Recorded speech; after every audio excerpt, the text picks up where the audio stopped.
Hello friends, आज हम लोग क्लास 12th के लिए इकोनॉमिक्स का most important VVI objective question को लेकर के आए हैं, जो आप लोगों के एग्जाम के लिए बहुत ही इंपॉर्टेंट है। और इस समय टारगेट है कि आप सभी इस बार एग्जाम में 400 प्लस नंबर को पार कर दे, इतना हम लोग टारगेट है।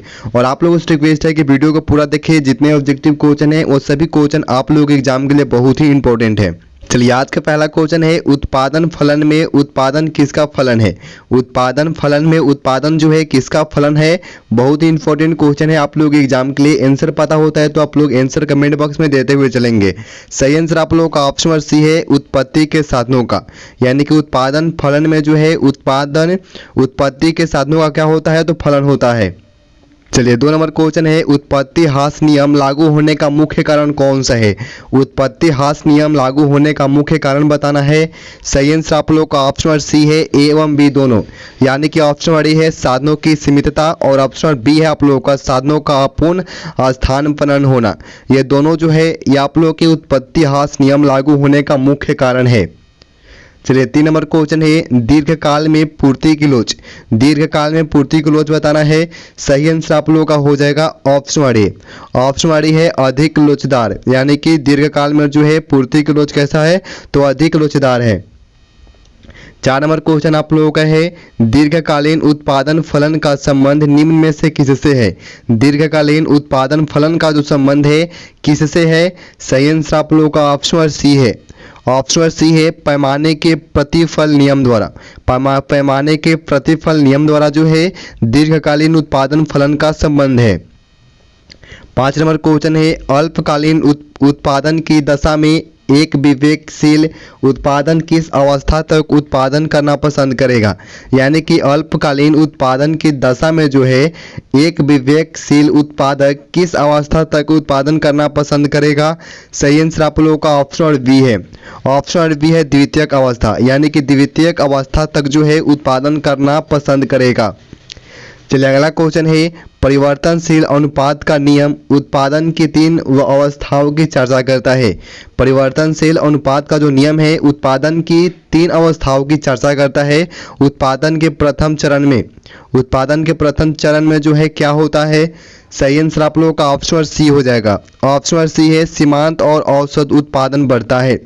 प्रथम चरण में क्या होता है, तो सीमांत और औसत जो उत्पादन होता है उसमें बढ़ोतरी होती है। 7 नंबर क्वेश्चन है और बहुत ही इंपॉर्टेंट क्वेश्चन है, जो वक्र पहले बढ़ता है फिर स्थिर होकर घटना आरंभ करता है वह कौन सा वक्र कहलाता है। यानी कि जो वक्र जो है वो पहले बढ़ता है और फिर स्थिर होकर घटना आरंभ करता है वो कौन सा वक्र कहलाता है। सही आंसर आप लोग का ऑप्शन डी है इनमें से सभी। यानी कि ऑप्शन डी है एपीपी, ऑप्शन बी है एमपीपी और ऑप्शन सी है आप लोगों का टीपीपी।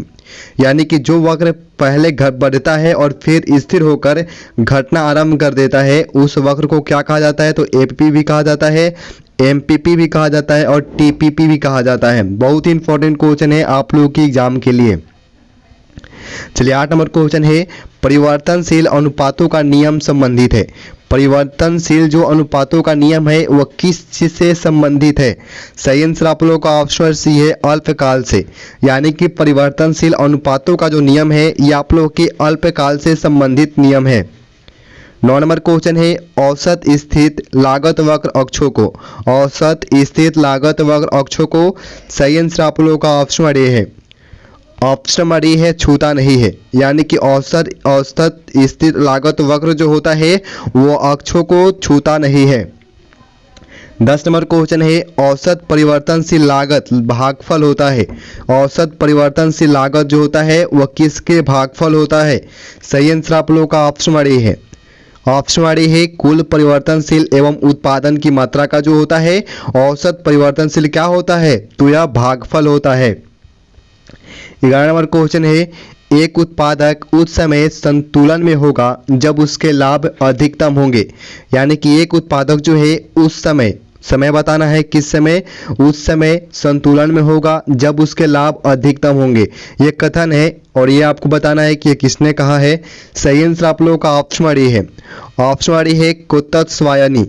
कुत्तस्वायनी ने ऐसा कहा है कि एक उत्पादक उस समय संतुलन में होगा जब उसके साथ लाभ अधिकतम होंगे। 12 नंबर क्वेश्चन देखेंगे, पूर्ण प्रतियोगिता में कुल आगम वक्र। पूर्ण प्रतियोगिता में जो है कुल आगम वक्र कैसे रहता है, इसका सही आंसर आप लोग का ऑप्शन नंबर ए हो जाएगा। ऑप्शन नंबर ए है बाएं से दाएं चढ़ती हुई सीधी रेखा होगी, यानी कि पूर्ण प्रतियोगिता में जो कुल आगम वक्र होता है ये बाएं से दाएं चढ़ती हुई सीधी रेखा में होगी। बहुत ही इंपॉर्टेंट क्वेश्चन है। 13 नंबर क्वेश्चन है फर्म संतुलन की कुल आगम एवं कुल लागत रीति है। फर्म संतुलन की कुल आगम एवं कुल लागत रीति को बताना है। सही आंसर आप लोगों का ऑप्शन नंबर ए हो जाएगा, व्यवहारिक होता है। यानी कि फर्म संतुलन की जो कुल आगम एवं कुल लागत रीति होती है वह व्यवहारिक होता है। इस क्वेश्चन को भी आप लोग याद रखें, बहुत ही इंपॉर्टेंट हो सकता है। 14 नंबर क्वेश्चन है सीमांत आगम तथा सीमांत लागत का अंतर क्या प्रदर्शित करता है। सीमांत आगम और सीमांत लागत का जो अंतर होता है वह किस चीज को प्रदर्शित करता है। सही आंसर आप लोगों का ऑप्शन नंबर बी है। ऑप्शन नंबर बी है लाभ, यानी कि सीमांत आगम तथा जो सीमांत लागत होता है ये जो है लाभ का अंतर जो होता है, यानी कि लागत का अंतर जो है ये लाभ को प्रदर्शित करता है। 15 नंबर क्वेश्चन है जब सीमांत आय तथा सीमांत लागत बराबर होते हैं तब क्या होता है। जब सीमांत आय और सीमांत लागत जो है ये दोनों बराबर हो तो क्या होता है। ये भी इंपॉर्टेंट क्वेश्चन है आप लोगों की एग्जाम के लिए। सही आंसर आप लोगों का ऑप्शन नंबर ए है। ऑप्शन नंबर ए है लाभ अधिकतम होता है, यानी कि जब सीमांत आय और सीमांत लागत जो है अगर ये दोनों बराबर होता है तो लाभ जो है ये अधिकतम होता है। 16 नंबर क्वेश्चन है लाभ क्या है। बहुत ही इंपॉर्टेंट क्वेश्चन है, ये पता होना चाहिए आप सभी को। लाभ जो है ये क्या है। सही आंसर आप लोगों का ऑप्शन नंबर ए है कुल आय व कुल लागत का अंतर होता है। लाभ क्या होता है तो यह कुल आय और कुल लागत का क्या होता है तो यह अंतर होता है। 17 नंबर क्वेश्चन है पूर्ति निम्नलिखित में से किससे जुड़ी है। पूर्ति जो होता है वह किससे जुड़ी होती है। सही आंसर आप लोगों का ऑप्शन नंबर सी है। ऑप्शन नंबर सी है ए एवं बी दोनों, यानी कि ऑप्शन नंबर है समय अवधि और ऑप्शन नंबर बी है कीमत। यानी कि पूर्ति जो होता है ये आप लोगों के समय अवधि से भी जुड़ा होता है और कीमत से भी जुड़ी होती है। चलिए 18 नंबर क्वेश्चन है वस्तु की पूर्ति के निर्धारक घटक कौन से हैं। वस्तु की पूर्ति के निर्धारक घटक को बताना है। इसका सही आंसर आप लोगों का हो जाएगा option number D. Option number D है इनमें से सभी, यानी कि ऑप्शन नंबर है वस्तु की कीमत और ऑप्शन नंबर बी है संबंधित वस्तुओं की कीमत और ऑप्शन नंबर सी है उत्पादन साधनों की कीमत। ये तीनों जो है ये आप लोगों के वस्तु की पूर्ति के निर्धारक घटक है और इन तीनों को भी आप लोगों को याद रख लेना है। 19 नंबर क्वेश्चन है निम्नलिखित में कौन सा कथन सही है। कथन सही बताना है कि कौन सा कथन जो है ये आप लोगों का सही कथन है। सही आंसर आप लोगों का ऑप्शन नंबर डी है इनमें सभी, यानी कि जितने भी कथन वह सही है।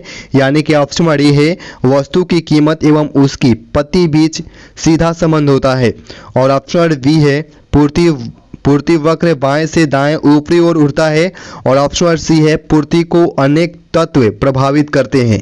ये तीनों जो कथन है ये आप लोगों का बिल्कुल सही कथन है। 20 नंबर क्वेश्चन है एक फर्म का आगम उसके बिक्री प्राप्ति या वस्तु की बिक्री से मिलने वाली मौद्रिक प्राप्तियां है, किसने कहा है। यानी कि इसको किसने कहा है।